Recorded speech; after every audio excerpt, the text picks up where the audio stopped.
Guys, I sold my Rolex, and now I don't know what to do. I'm lost because the problem is, all right, so I sold it, and now I don't know what watch I want to buy to replace it. See, I had this idea that I was going to sell a Rolex, and then I was going to buy a Tudor Royal. And then, because I was like, oh, the Tudor Royal, it's a badass watch. But then the Tudor Ranger came out. The Tudor Ranger's a badass watch. But then also the Tissot PRX, it's a badass watch too. The chronograph. If you haven't seen it, you need to see it. But anyways, I don't know what to do, man. Like, it was simplified when I had the Rolex and I had a game plan. But then afterwards, it's like, completely went to shit. I've lost because I know that I have a set amount of money and I don't want to go over that budget, because I really don't want to go beyond what I spent on the Rolex, because then I feel like, well, I guess I could put some more money towards it, maybe go for a Breitling, because I like the Breitlings. Yeah, those Avenger 43s. But the price, man, they're like $4,300 now, man. They used to be $3,800 and they've gone up because of inflation. It's like, is it really worth it for that much money? You know what I mean? When you look at the price, you're like, God, you're not getting a lot there. The Tudor offers more, the Tudor Ranger, with its in-house movement, 70-hour power reserve, micro adjustments on the fly. But the dial is very boring. Like, I like a field watch, don't get me wrong. But there's something about that color tone, too, on the lume, where it's kind of like a weird color. It's like, man, why couldn't you just made the lume white? Like, made it white. And, I'm okay with it being painted, but the colors, like, you look at it, it's like, I feel like they do that on purpose, because they don't want it to be perfect. They know they can make it perfect, but they don't want to. And I just feel like that's their, that's their reasoning behind it, is they don't want to outsell Rolex. They don't want to be, better than them. Because, don't get me wrong, I will still say this, the Explorer it isn't worth as much. It isn't worth that premium over the Ranger. It just isn't. The finishing is slightly better. You're going to get, gold on the hour markers, but it's like barely any gold there, not to justify paying, double the price of the Ranger. You look at the movement and it's not much better. Yeah, it's a Rolex movement, but still the Tudor movements are great. That's a great movement. And it's in-house and technically built by the same company who works with Rolex because it's owned by Rolex. So that's like comparing a Toyota to a Lexus. You're getting the name, but is it really that much better? But then you look at the Tissot, the PRX, and that chronograph is freaking amazing. And I'm kind of a big guy, so the size isn't a problem for me. So like I said, even the Breitlings, I can wear a large watch. I just don't like to wear a large watch because to me they're uncomfortable. After you wear one all day long and it starts to wear your wrist out and you get a bruise right here from the crown digging in, you say, just forget that crap, So to me, the watch has to be comfortable before I'm going to spend that kind of money on it, because I want to actually wear it, not just sit it in a box and look at it.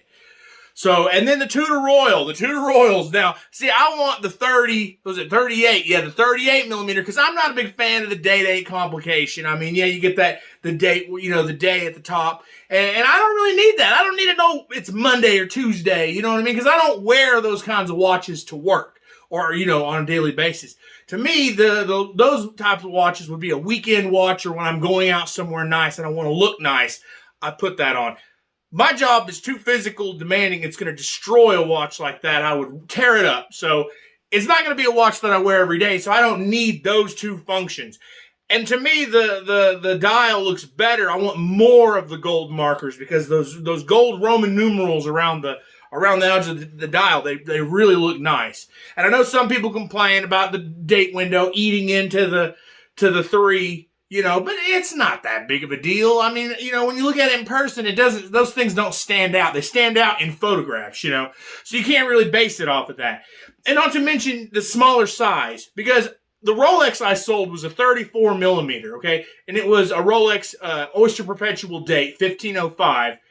And I wore it. And I have almost an 8-inch wrist, and I wore it just fine. Now, it was smaller, admittedly, but it wasn't small to where people noticed it. Like, even the Rolex authorized dealer argued with me that it was a 36 millimeter. And I was like, no, that's a 34. That's an Oyster Perpetual date. And they're like, no, they're pretty sure they're 36. What? But anyways, I'm not gonna get on that tantrum.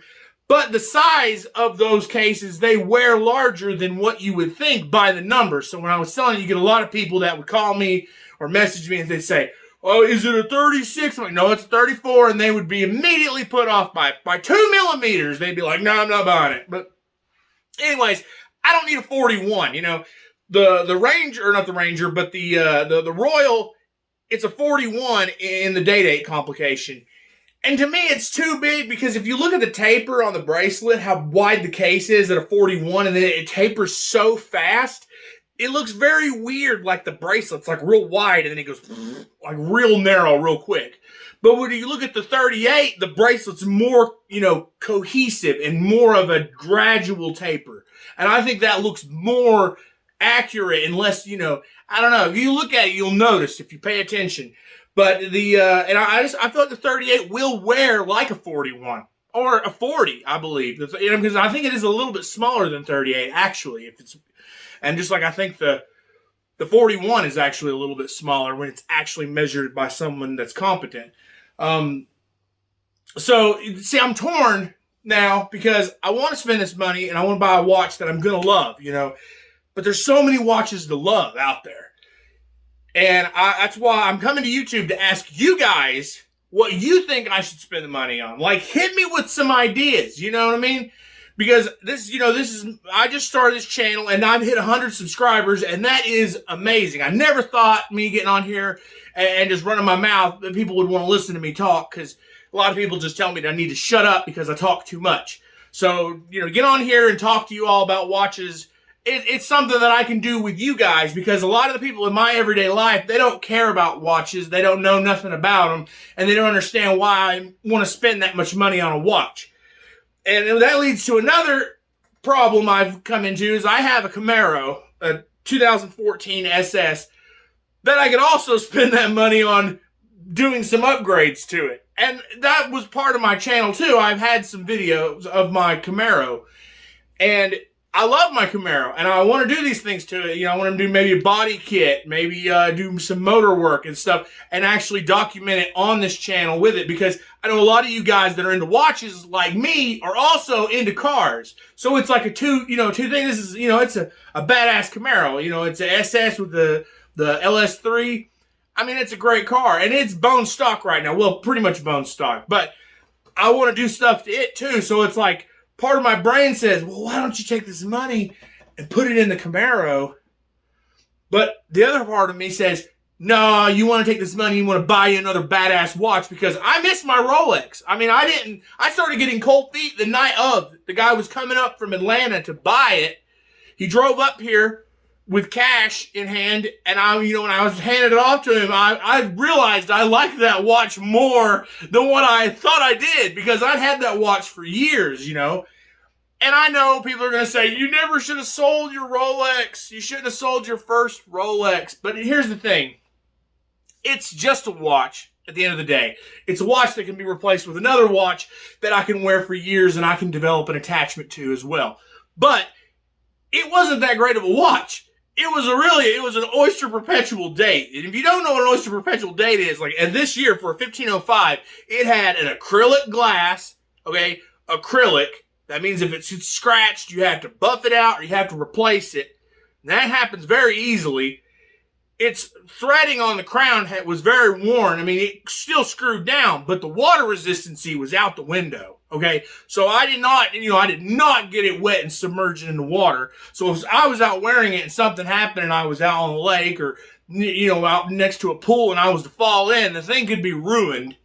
And another thing, the bracelet, it was an old bracelet. It was the old Jubilee, and it wasn't necessarily stretched. It was in good condition for its age, but it was just like hollow links. You know what I mean? Like the center links were hollow, and it just wasn't a very like well built watch. The Tudor Royal, that's why I wanted to replace it with the Royal, because the Royal looks like it's built like a tank. I mean, that is a great looking watch. And yeah, I know it's not solid, 14. Well, my Rolex was 14 karat gold, but I know that's not solid 18 karat gold center links, that they're capped gold. But capped gold, it lasts. I mean, I've bought watches, old vintage watches from like the 50s that were capped gold, and they still looked brand new.